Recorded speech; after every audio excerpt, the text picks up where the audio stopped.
forgot my script.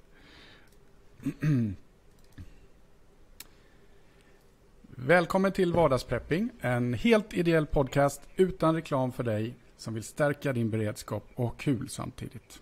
Förutom podden kan du även hitta oss på YouTube och på bloggen vardagsprepping.se. Patrik, idag ska vi prata engelska. Idag ska vi prata engelska, ja. So we'll start talking English because we have we're so happy to have Todd as a guest in our show today. Welcome, Todd. Hey, thank you. Thanks, guys. Thanks for having me. Our pleasure. So you'll get some time to talk about yourself and what you're doing in the preparedness community in the States. But first, we want to paint the picture of vardagsprepping, which is Swedish and should be loosely translated into everyday prepping. So Patrick and my mission in life is just to help people, take the first step or the third or the 12th step to become more prepared.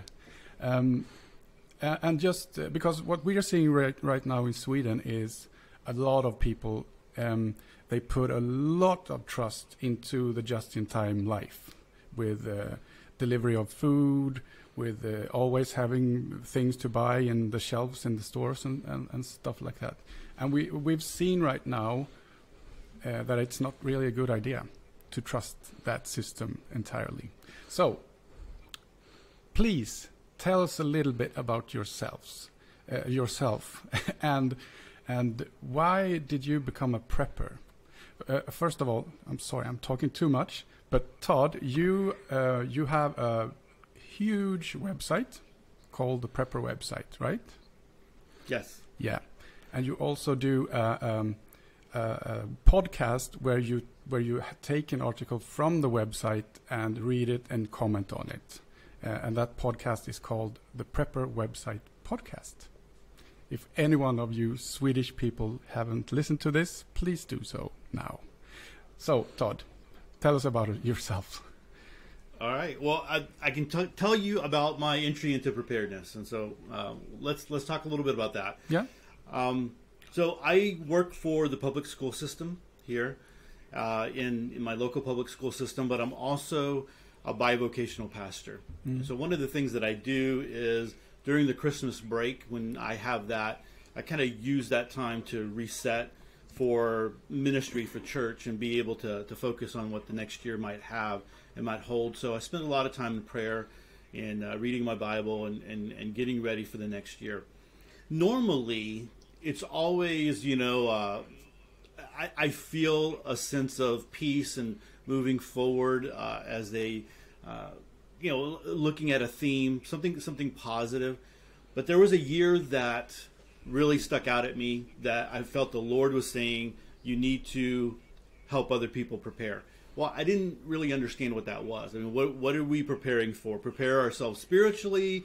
Prepare ourselves physically? What is it?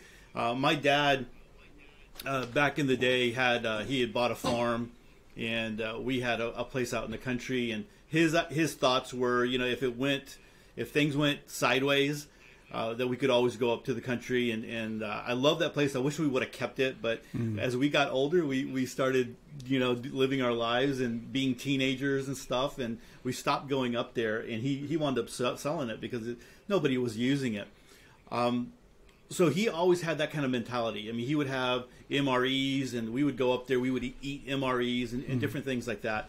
So that was kind of always in the back of my mind. But on this one, I really didn't know where the Lord was telling me to kind of go, and just there was different circumstances that kind of happened, which led me to talk about helping people prepare for bad times. That bad times were coming. I never really felt like these were like the last days, like the Book of Revelation, the riders, on the horse, the seals opening up, anything like that. I thought more just hard times. And so I still didn't know where to go with all that. I just started kind of praying about it and just kind of looking things up and reading things and different things like that. And it finally got to a point where I did stumble on some preparedness, and I really felt the Lord was leading me that this is where to go. So I dabbled a little bit in writing my own articles, and I created a website called HoustonZombies.com. I'm in Houston, Texas, and would just do some articles every once in a while, but I didn't really feel like that was all that I was supposed to be doing. One of the things that I did as an educator, as a leader, I always was really familiar with RSS feeds, and at that time, Google Reader was available, and so I had Google Reader. I used Google Reader, and I would have all the blogs that I would follow in there, and I would go read, and whatever the category might be.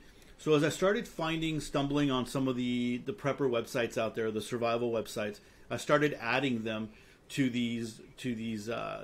my reader. Yeah. And talking with my dad and other people in the church that I was talking about preparedness openly, I realized that they were bouncing around to every website. They were going from one website to the other. Sometimes websites don't post articles every single day. So I'm like, God, these people don't know how to use RSS readers. It would be nice to put all these great articles all in one place, so the very best, so people could find them very easily. And the Drudge Report at that time was really popular, and I was looking for something like that could be just really easy to kind of just post all the articles on the front page. And I found a theme. Again, this is another God thing. I found a theme called WP Drudge, and I emailed the guy, and I'm like, hey, look, I don't have any money. I don't have, I can't really buy the theme. I said, can I test it out? And he sent me the theme. So I uploaded it and I started using it, and then a couple of months later, people wanted to pay me for advertisements. And when I had enough money, I emailed this guy and I said, hey, I'd like to pay you for the theme. And he thought that I had already bought it, and he said, wow, thanks for being honest. I thought you already owned it. So was able to use that, and it just kind of went from there. This last September, it's been 10 years since we started Prepper website. And it's just been every single day. I mean, I think we've missed, as far as loading articles, probably 10 times in the 10 years. Wow. In that. And so we load every single day. And then about 5 years ago, I didn't want to do podcasts. I did not want to do it. But I felt like I needed to do it. I was supposed to do it. And so one of the things I thought was crazy is, because I listen to podcasts as well. Videos, podcasts, RSS feeds. I'm always trying to learn. So I thought all these great articles are out there, but there's not really someone to share this information to those that can't read articles. And so I thought maybe I would read these articles, and then people, would listen to them. And I started doing that. I got permission. I mean, legally, I don't know if you have to ask for permission, because you're really not trying to. I don't know. You're not taking credit for it. No. Maybe a portion of it legally you could do that. But I contacted all the website owners that I was reading their articles from, and I said, hey, can I do it? And so almost every single there was only one person that I contacted that said no. Everybody else, all the other websites that I read articles from, said yes. And so I read their articles and give commentary on that, and kind of go from there. And now, I mean, it's kind of fun now to interview people and do different things like that. But that's kind of where we're at. So, I mean, in February, it'll be 5 years for the Prepper Website podcast. I started out, it was a daily, but it just got really, really, after about 3 years, I had to pull back on that, and do it once a week. And I record an episode now in my truck on the way to work, so that's kind of fun. I've had some good feedback on that, but it's just a small little recorder that I use, and do that. Release those on Wednesday morning. So that's kind of where my route is for Prepper Website and the Prepper Website podcast. Yeah. So hopefully that answered your question there. It's a lot. I talked a whole lot, Martin. That's all right. Yeah. Our listeners listen to us all the time. Yeah. They like to. You said you work in public school. Do you combine the prepping with the public school? Do you teach the students about prepping? I don't. I'm not a teacher. When I got into preparedness, I was an assistant principal. And then now I'm at the central office, and so I'm involved with instructional technology in the instructional technology department. But I'm very open about my preparedness. The people at work, so the teachers at my school when I was an assistant principal, they all knew that I was into preparedness. I would talk about it openly. I wasn't one of those is like I'm not telling anybody that I prep or anything else like that. Because when you think about it, I mean, I understand the whole reason for operational security and all that, but the people that you work with and you really work with them on a very regular basis. I mean, these are people that it's like a second family, right? Yeah. You care about them. You want them to be safe. You want them to not hurt or be in pain or not to suffer in emergency situations. So you want to be active. At least I felt like I needed to be active and talk about preparedness.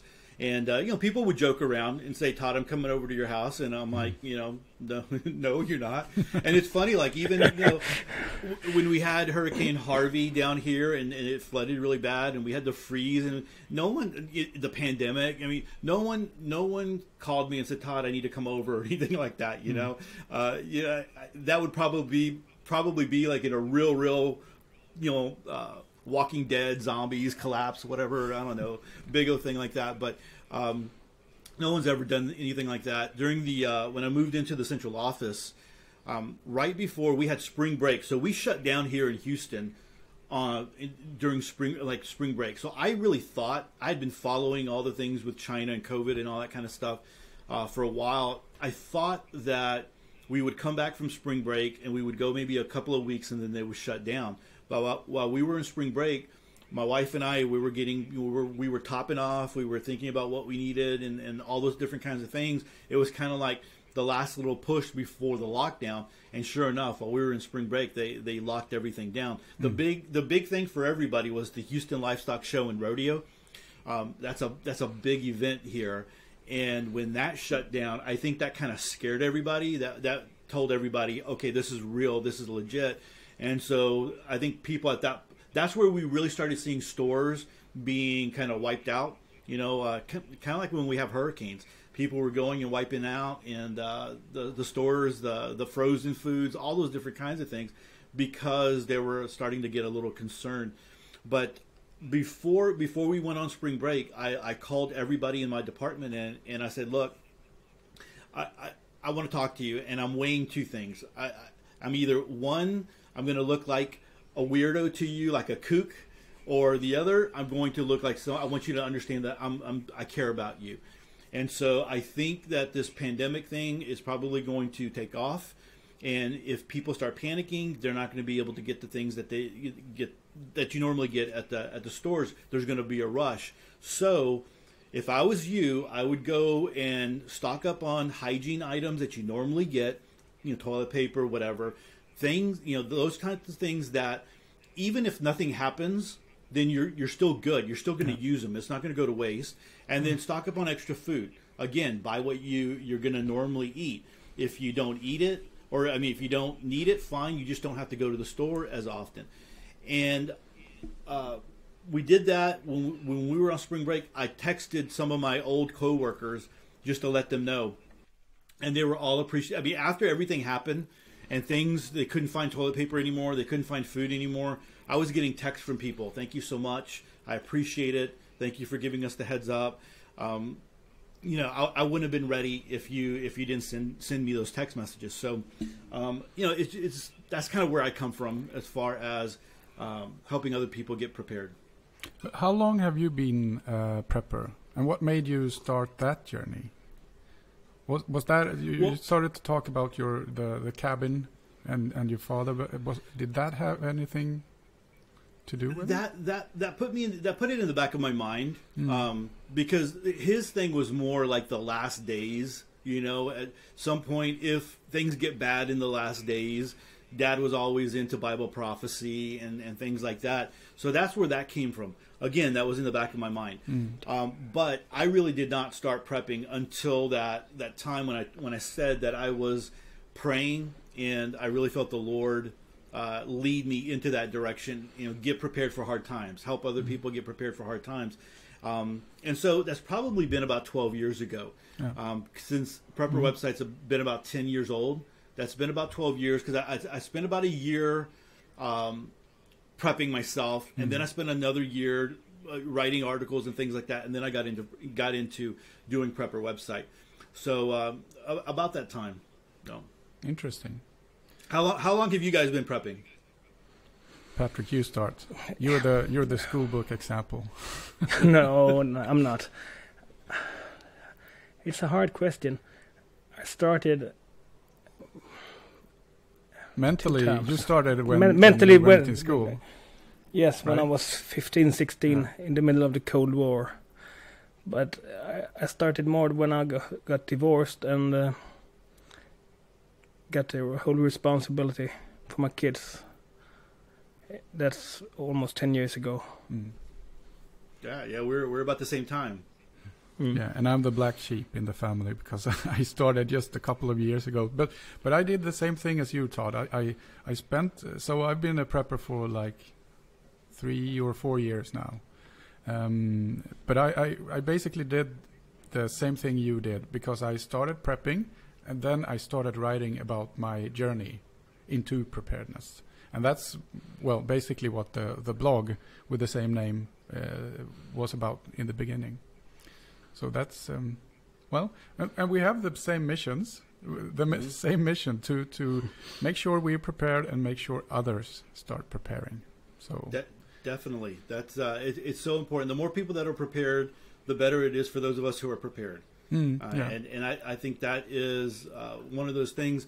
When I first, I mean, there's been some changes in the preparedness community, I think, over the years. When I first started, you had things like people were talking about, bugging out. Bugging out was the big deal. Yeah. I think that has completely changed, and we hear more about bugging in. And yeah, you need to bug out if you can't stay in, but bugging out is not the thing, going out into the woods. And then the other thing is, it was always about me and my family, and we were going to, use blackout curtains, and we were going to, not let anybody know we were alive, and just kind of hold up in our house until the zombies ate everybody. Then we would come out, and all those different kinds of things.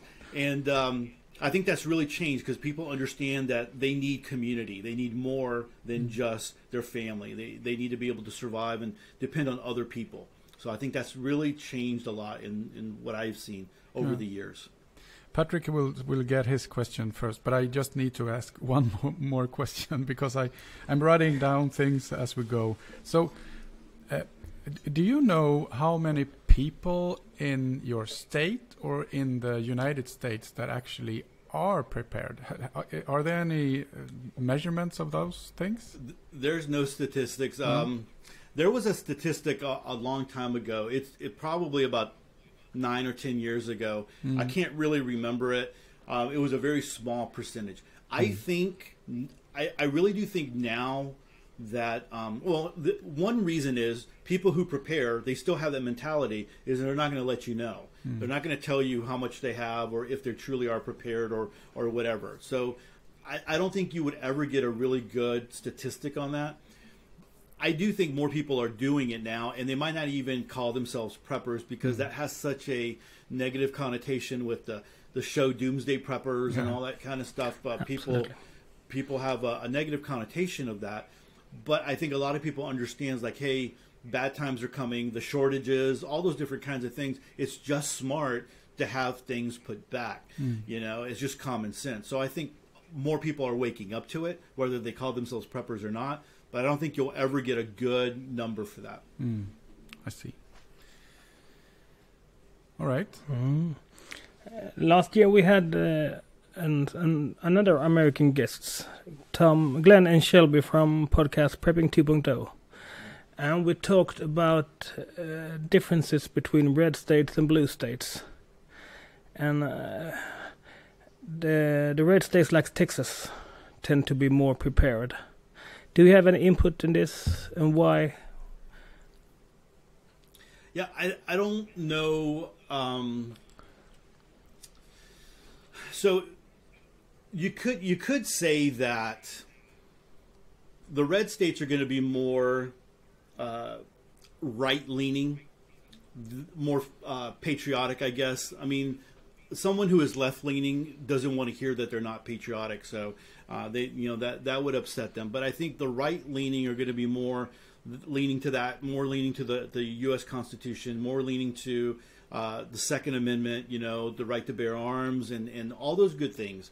And so I think those types of things, I've always said that they're gateway drugs into preparedness. So firearms is a gateway drug to preparedness. So if you go to a firearm or a website or a forum that talks about firearms, eventually somewhere down there, someone's going to talk about survival, someone's going to talk about preparedness, someone's going to talk about EDC, everyday carry, something along those lines.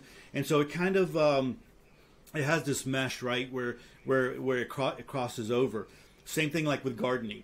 At some point, gardening, they're going to talk about how do you store your vegetables, and so it's going to get into food storage. And so you can find some articles on those kind of gardening websites. So I don't know if we can say they're completely prepared. One of the scary things for a lot of people here in Texas is a lot of people are moving here.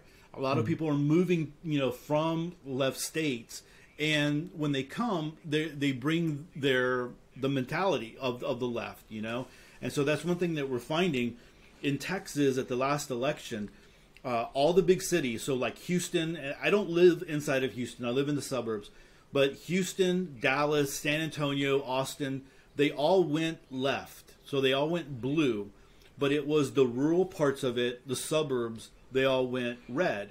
And so there was enough red to be able to balance out the blue. So some people are saying, red and blue, purple. Some of these states are becoming more purple.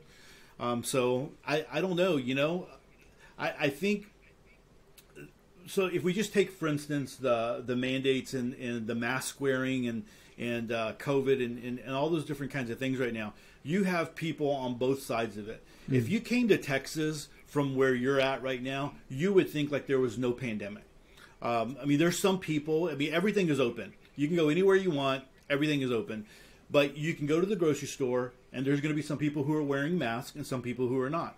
You go to work, there's going to be some people who are wearing masks and some people that are not. If you get on Twitter, you're going to find arguments for both sides here, in our local area, even on Facebook groups and different things like that. So, it's really hard to say that somebody, at least I don't feel comfortable saying just the red states are more prepared. I think normally what you see in preparedness are people who are more conservative and more right-leaning. Even going back, I know that I mentioned Doomsday Preppers, and I that show really got on my nerves because it gave us a negative connotation, but I still watched it, right? I thought it was interesting. And the numbers for my website when that show was on were through the roof. I could watch the analytics, and they were it was incredible because people were going and searching for prepper stuff. But there was this one prepper on there, I remember, who was left-leaning, and so they didn't own any firearms. They didn't, nothing like that. They had a big garden, and they were wanting to help other people garden and teach other people how to garden. And so, they came at it from that standpoint. So I really think it's just kind of where you're at and where it all falls.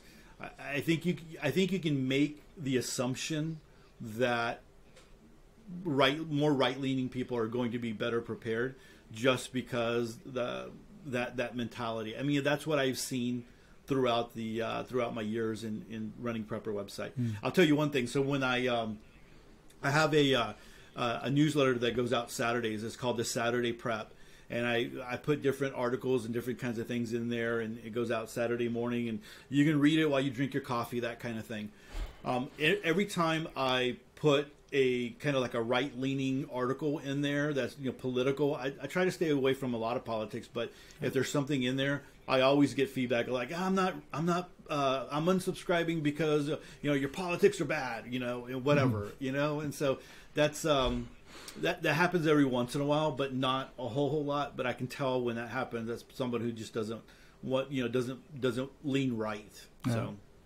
And on that note, where your readers or listeners' comments, in one of your last episodes, you also talked about that, but in another sense, when it comes to Christianity, because you are open with your Christianity, and you talk about it.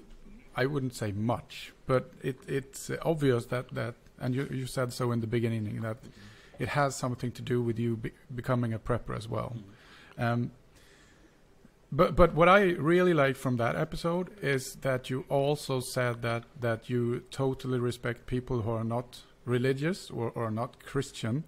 So that when you say that the Lord spoke to you, for people that are not religious, that could also be, well, you're meditating and you come to a conclusion that you need to do something. I think that was basically the way you put it, something like that.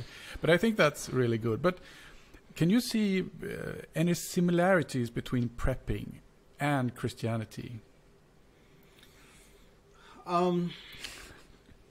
Not really. I mean, there are stories in the Bible that you can pull from. You know, like Noah, Joseph. Yeah. I've definitely used those. You know, I have a whole series, a video series, a Bible study series on is preparedness biblical, and I talk a lot about those different kinds of things. I wouldn't say that it's necessarily talks about it in the Bible as far as, hey, you got to have 6 months worth of food or anything else like that. When we think about preparedness, part of the thing that has really gotten us, and you mentioned it at the very beginning, is that just-in-time system that we live in. And that, when we go back to 60, 70 years, 80 years ago, right now, I can, in the middle of the night at 2:30, 3 o'clock in the morning, when it's dark outside, no one is on the roads or anything, if I wanted to go to the store, I could go to the store. Because we have 24-hour stores. If I wanted to order something from Amazon, I could order it, and theoretically, I get it the next day. So we have this idea is just so easy to get things. Why stock up on all this kind of stuff? But if you understand the just-in-time system, then you realize, well, there's a lot of, it's very frail, and any kind of hiccup anywhere along the line can cause problems for us. It's a very tight system, and if anything has a problem, we're going to have issues, kind of like what we're experiencing right now. So when we talk about that, is people back in the day didn't call it preparedness, didn't call it being a prepper. It was just common sense. In order for you to have food in the wintertime, you had to be prepared and put your vegetables up and can your vegetables or put them in the root cellar and somehow preserve your food so that you can have it back then. So I really wouldn't say that I mean, there's that direct correlation. I mean, there's a lot of issues there. One of the things I talk about, so Christians have a problem with preparedness. Some of them do, and a lot of there's usually two things that they have issues with. The first thing is when they correlate preparedness, they correlate it with the last days. The book of Revelation, fire and hell and brimstone, and all that kind of stuff. Well, that's one aspect of it, but that's not what most of us prepare for. I mean, we here in Houston, we have hurricanes. Well, we had the lights go out for a whole week. The grid went down, and it almost never would have come up. They said it would have taken months for it to come up if it truly failed. We've had floods. We have all those different kinds of things. So there's a lot of reasons to be prepared. You lose your job, you get sick, you have a flat tire, you need to be able to change all those different kinds of things. So a lot of the times with Christians is like, we're not preparing just for the last days. I mean, there's a lot of reason to be prepared, and I think more people are open to having that conversation because of COVID, because of Hurricane Harvey, because of the freeze that we had, and all those different kinds of things. The other thing for Christians is the fear, the fear of it, or not the fear. I'm sorry, lack of faith. They'll say that if I prepare, it's a lack of faith because the Lord will take care of me. Right? If I stock up 3 months worth of food, well, then I am taking that faith on myself and not in the Lord. But that's just that argument begins to break down when you start to ask them, do you put gasoline in your car? Because if you have faith, then the gas should start just to appear. If you have right, I mean, if you do you go to the grocery store every week to put food in your pantry or in your refrigerator? If you had faith, why doesn't it just appear. So the Lord wants us to use common sense. There was times where the Lord did miracles, and Jesus, he fed the 5,000, and he did all those different kinds of things. But at the same time, there was a lot of times that was one day out of the 3 years that he was with the disciples. All the other days, they were like, how much bread do you have? Or what do you have to eat? And they just had their food. So I think that's part of the thing with Christians, is trying to get them to understand that we're not talking about just the last days. We're just talking about being prepared, being smart. And the Lord wants us to use our minds and our common sense. Yeah.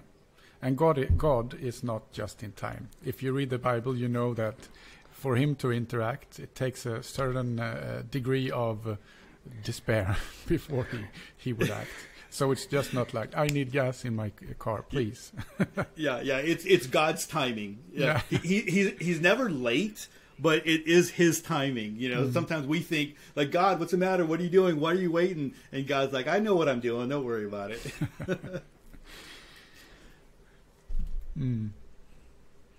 Patrick, do you want to take the next question? Or do you want I can do that. Yeah. The majority of our listeners are in the beginning. They are taking their first steps in the long preparedness journey. You have read and shared so much about preparedness on the Prepper website. What are your thoughts on beginners' mistakes? Can you share some of your mistakes when you're starting prepping? Oh, yeah.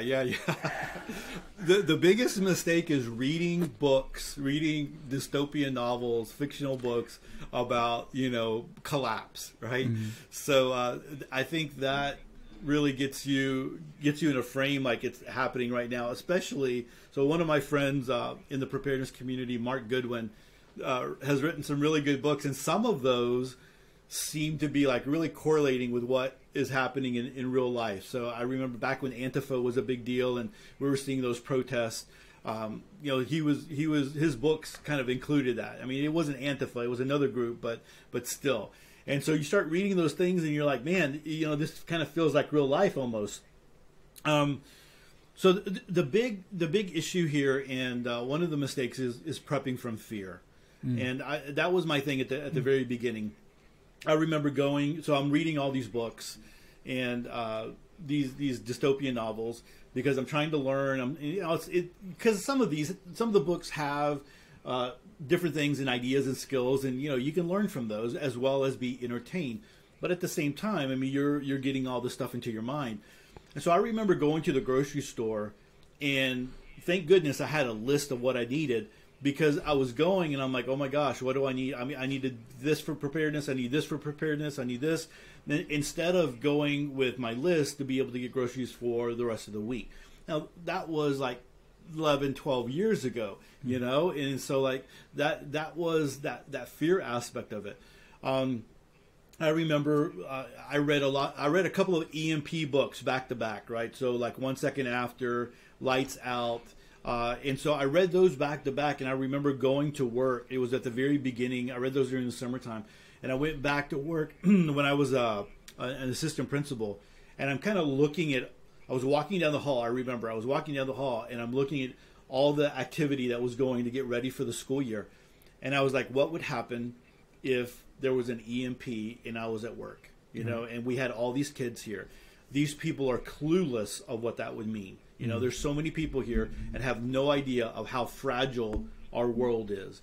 And so I remember some of those things, but it really was out of fear.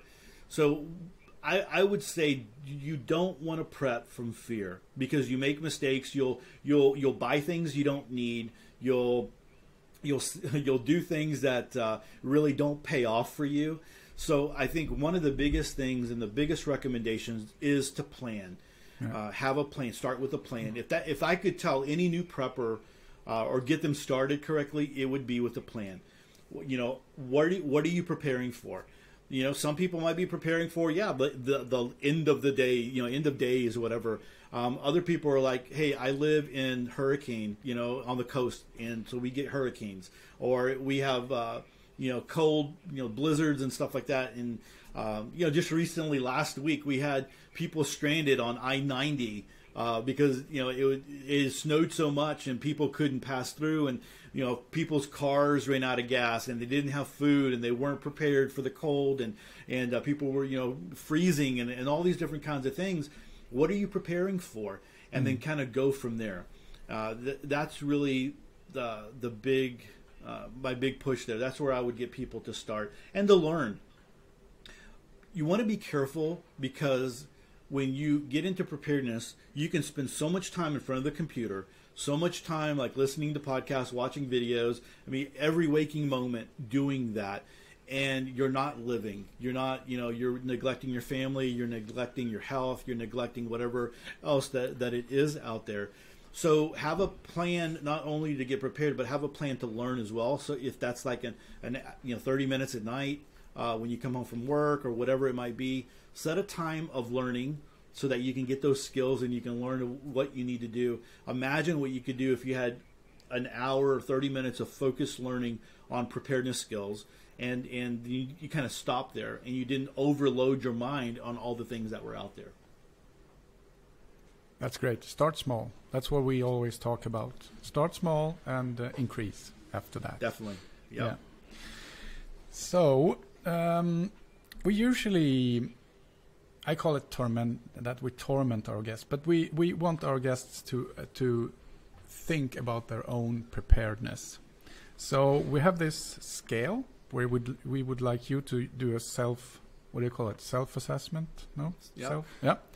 So the scale goes from 1, and if you're 1, you basically don't have any food. You have all the food delivered to you to your door.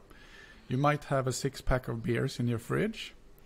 A 4, somewhere around 3 or 4, you actually do have preparedness for up to maybe a week, maybe 10 days. And 10 is, of course, the doomsday prepper, the off-grid. I can sustain my whole life without seeing people. So where would you put your own preparedness? Oh, so nothing specific, just overall. Yeah. Okay. You can be specific if you want to. No, I think probably I would be maybe a 7 or 8. A lot of the things that preppers have a problem with is space. Yeah. And having the space for all of that. So, for instance, I don't know if anybody would ever be a 10 unless you had a very deep well, or, for instance, in that property that I talked about that my dad owned, we had an artesian well. It was a spring that ran year round. It just all the years that we went up there, it was always bubbling up from the ground, and it wasn't a lot, but it was enough to cause. It had a little stream. And there was only like 1 or 2 times where it froze over, but as soon as it melted, it came back. But a lot of people don't have enough water, so like you could never be a 10, right? Unless you had this. I'm saying most people. So you have that aspect of it there. Where you live might be part of it as well. I live in the suburbs. One of my ideas and my plans, if things really broke down and like the zombies and all that kind of stuff, would be to muster the community. And I think that would be to get people to understand where we are. We need to protect ourselves. We need to think about what we're going to do for sanitation, because at some point the sewers are going to back up, and we don't want those going into our homes. What are we going to do about food production and things like that? I mean, so many people have put chemicals on their grass.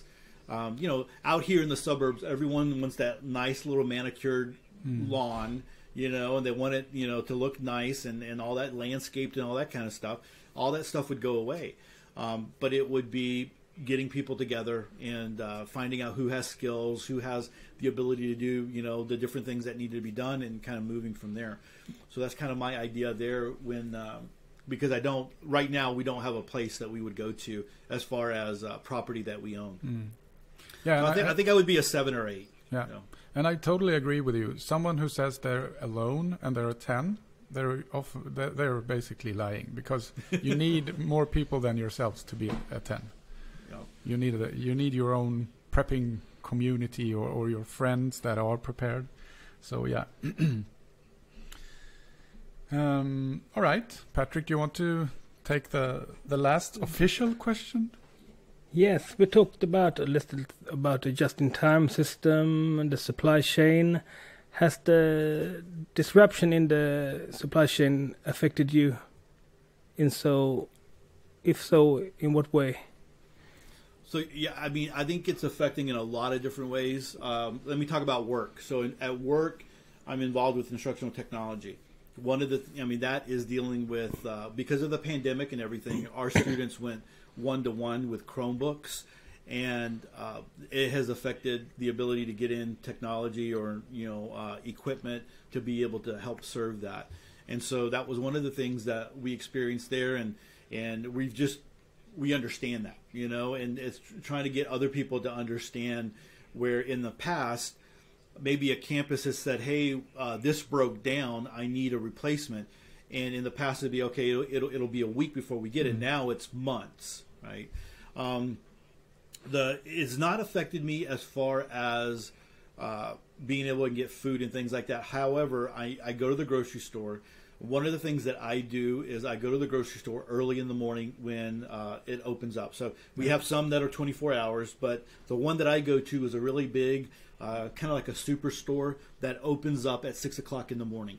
So on Saturdays, I'm there at 6 o'clock in the morning, and I like it because there's nobody there, but at the same time that they've stocked everything. Usually they're either they're finishing stocking, or they've stocked everything the night before. So everything that I want is pretty much on there. But this morning when I went, the frozen chicken was completely wiped out. And so that was kind of eye-opening. You can go to different places and you can see that pasta was wiped out. That was one of those things. So you can see that there's holes in there, and it could be a thing that we're just going to have to live with it. So it hasn't affected me to where I've gone without, but it's it's just thinking that there's some things that it's not going to be as easy as before. And that might be the case here in America. I don't know where y'all are at. We get so many imports and we have so many options and things available to us. I think a lot of people are going to have issue with just being able to go to the store and get whatever they want. I know people. So I have an email list that people sign up for, and they can. It's really an email group. So you send to one email address and everybody gets it. And so it's a safe way of interacting and not on social media. But I know that people have had problems with their vehicles and they haven't been able to get parts. Yeah. I know people have, my boss, her washing machine broke down and they could not, it was cheaper and easier for them to give her a brand new washing machine than to get the parts to fix it. So I think that's kind of where the shortages are going to be, and we're just going to that and prices going up. That's going to be the big deal that people are going to have to adjust to. Yeah, definitely. And we never talked. We're Swedish. We're from Sweden, so we're a Swedish podcast. I might have forgotten to tell you that. Yeah, But I see the same things, and I do the exact same thing as you do, Todd. But I do it on Friday morning. And we always enter the store when they're stocking or filling the shelves. But I've seen so many strange disruptions. I've seen corn not being in the shelves because there is a what do you call it? There's a shortage of aluminium. Yep. And when you start to think and you go, oh my God, everything is really connected. I can get corn because the can. The can. I was at the grocery store and my wife wanted tomato sauce. And normally it's a can like you were talking about, but now they're selling them in it's a small tomato sauce, right? So there's a recipe that she makes that takes one, and it's just a real easy measurement, so it's easy to have those. But they don't have them in the cans; they have them in cardboard boxes now, but they're real small. And I was like, wow, that's new, but that's one way that they are dealing with the ability to not get have the cans, and so that they can do that. So I thought that was kind of smart. I think one of the things about the shortages and the inflation and things like that is people are going to find new ways of doing things and be creative. I think that'll be one of the positive things that comes from it. So, and maybe we're not such a society that throws things away, because it's always been easier. Like, you have a lamp that goes out. Okay, well, it's $20 at Walmart. You go buy it at Walmart. Well, now it might be cheaper to go ahead and actually fix it and take the time to fix it. And you have online, if you have access to YouTube videos and stuff like that, I have fixed so many things myself just by watching a video. And so that's probably going to be one of those things where people start to DIY, do it yourself. A lot of the things out there as well. Yeah. I just want to tell you another funny story.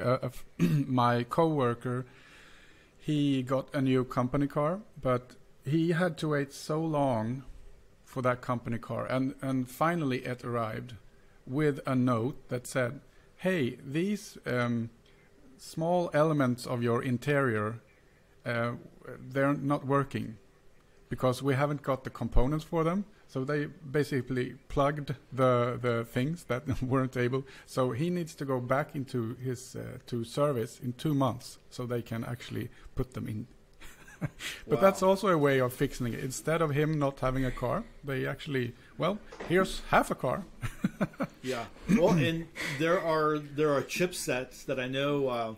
I haven't followed it recently, but I know that there was a lot of vehicles that were waiting for specific chipsets to come because that was such a shortage.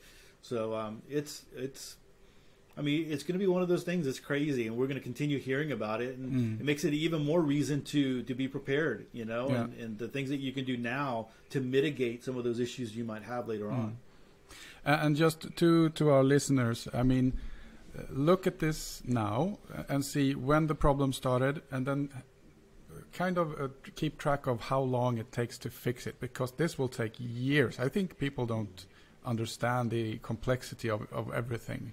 And what happens when something breaks down down below in the system and you're on top? It takes years to fix it before we have the same situation again. One of the things to look at is, this is like the scary part of it, is like Venezuela. When Venezuela really started going downhill, when we were paying attention to it, we were in the preparedness community. Things like when they were talking about shortages, it was baby diapers. You couldn't find diapers. And then you couldn't find feminine hygiene products. And then you couldn't find toilet paper. That was, and then it seemed like after that, it went down really, really fast. And so you don't want to get caught off guard. We can probably sustain doing the shortages and dealing with the shortages. You might not get the type of toilet paper you like. You might not get the type of soap that you like. You might not get your favorite brands.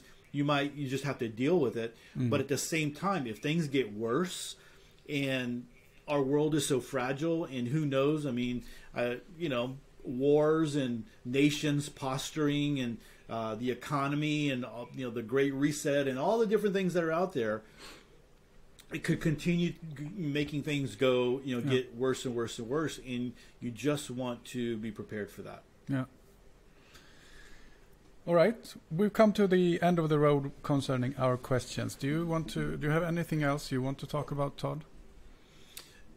How over there where y'all are talking about it, are y'all being a little bit more open with your people that or is it just online that you're doing it?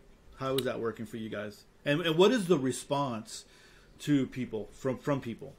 Yeah, so my closest friends and my working colleagues, they all know that I'm a prepper, but when we are online like this, we you can find us if you want to, but we don't put it in your face who we are and where we live. And the response I have got is just like you said, Todd. Some people, they say, "Cool, good for you," and some say, "Yeah, I'm also preparing," and other people say, "Give me your address so I can come home to you when the shit hits the fan." But one thing that is really scary for us in Sweden, I recently come to this conclusion is that, or not recently, but we don't have a really strong military defense. So a lot of the defense that our country is counting on is the civilian people, and that they are prepared, so that if anything happens, the parts of society that needs to take action, they can take action, and they don't need to care about you as an individual. And at the same time, there was a recent study that said 70% of Swedish people basically don't have a clue. They don't prepare, they're not interested, and things like that. So that's a bit scary to me. So Patrick, what are your experiences? The same as you. I have the same thing. All my colleagues knew that I'm a prepper. Yeah.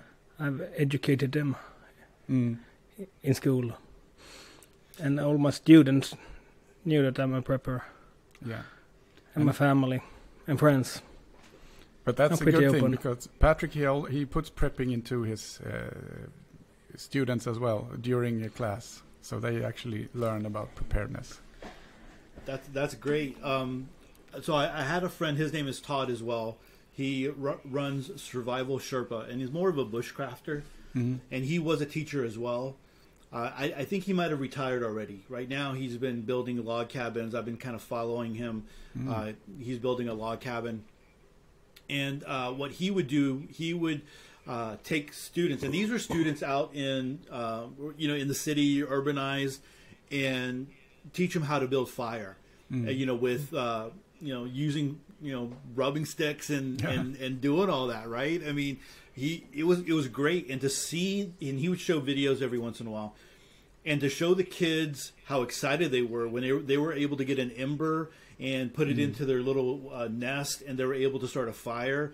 I mean, it was done as I think it was done as a reward for, hey, do good in class, and then we're going to go out and we're going to do this. And I think he had a lot of success, at least from what I saw. So that's good. That's good. And Patrick, that's really great that you're doing that. And putting that into your kids.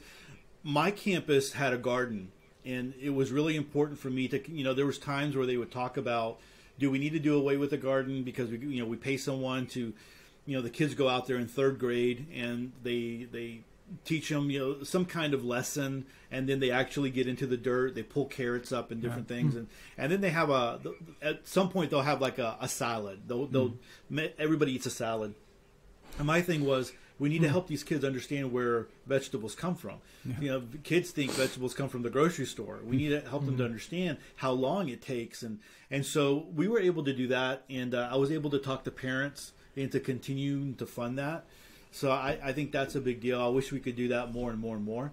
No, that's really great that you're able to do that. But I want to go back to that statistic that you gave. 70% don't have a clue. That means 30% do, or at least they have an awareness. I think that's a lot higher than I would say that's a lot higher than over here. At least maybe before pre-COVID, that's a lot higher. I don't know about now. Again, I don't know how honest people would be as far as preparedness. I know if a government agency was calling me and saying, "Hey Todd, how do you believe?" I mean, like, I don't know about preparedness. What do you mean? I don't know if I would be very honest on that one. It'd be, I have some Campbell soup in my in my pantry. So I don't know. I don't remember what this study, how it was made, and how many people that participated. But but also you're in a bit of a different position with a really strong military presence, being able to defend yourself. So maybe I think 30% is it's quite good actually, but. But if you say 70% are not prepared, then that's not too good. So it depends on which side of the coin you read or have a look at. All right. Anything else, Todd? That you want? It was good hanging out with you guys. Yeah. I did go over to your YouTube channel and did check out your blog, and I think y'all are doing a great job. And I'm really Thank glad that y'all are out there and talking about preparedness. I think more people need to do that. Let me ask you a question. Do you connect with other people from other countries, other languages that are doing the same thing that you're doing? No, not right now. Well, the US, you guys, Right, but not the neighbor countries. But we have followers from both Norway and Denmark and Finland, which is our neighbors. But we don't connect with them yet. But that would be quite interesting, because I think the Danish people, they have been awoken to preparedness as well. Mm-hmm. And Norway is, well, they're part of NATO, yeah. So they should be prepared, or maybe they're not. I have no idea. But that's a good idea for future episodes, to have some of those guys. Yeah, even other people, like countries in South America. I know that there are some prepper websites that are like in Mexico, right? And the UK has some websites and different things like that. So yeah, it would be cool to just kind of maybe one day grab everybody and see what kind of things we come up with. Yeah. In your email group, I guess it's closed right now, but I guess, are there people from all around the world, or is it mostly U.S.? I have people, well, mostly from the U.S., but there are people from Australia. I do have, I think, one or two from the U.K. I wanted to say Brazil. I think somebody was from Brazil, if I remember correctly. Maybe not. But yeah, so it's mostly the U.S. Oh, Canada, of course, Canada.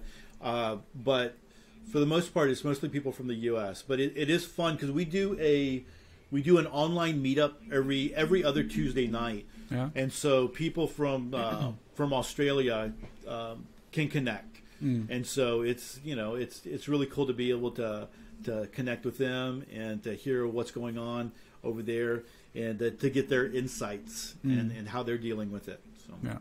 And we also started in December. We started doing something called, we do a live show, but where we welcome people to attend the show and ask questions or chat with us. And I think that's been received. I think people really like that, and just to have something that you can attend live. Maybe you don't talk to people, but you're participating live in some way. I think that's also important, because also here in Sweden we have, like, in the north, where that's basically Arctic climate, and the south is a bit more, well, it's different. So it's so nice to be able to have, like, a reading of the situation in the country from different parts. So, yeah. But Todd, I think. Hey, let me before you end.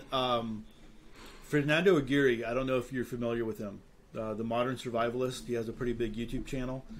So if you go, he's always pretty much been in English, but he was, he left Argentina during the collapse, and he always talks about that. So now that they're kind of going through another one, he started a Spanish station or Spanish YouTube channel that has blown up, right?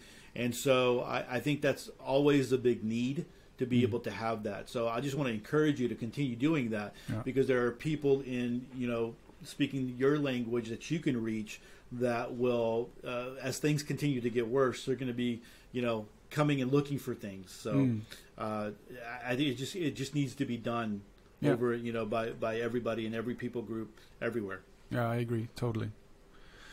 All right, Todd, thank you so much for taking the time to talk to two Swedish guys, and I hope that maybe we'll have you on another time as well, if you'd like. Definitely, sounds good. I welcome that. Yeah. Yeah. So again, thank you so much for being here, and Patrick, thank you for being here. Thank you, Martin. And I'm going to finish this in Swedish. So, till er som lyssnar, hoppas ni tyckte det här har varit intressant. Och i vanlig ordning, sköt om er. Preppa lugnt och glöm inte vattnet. Hej då. Bye Todd. Bye Patrick. Bye. Thanks for having me.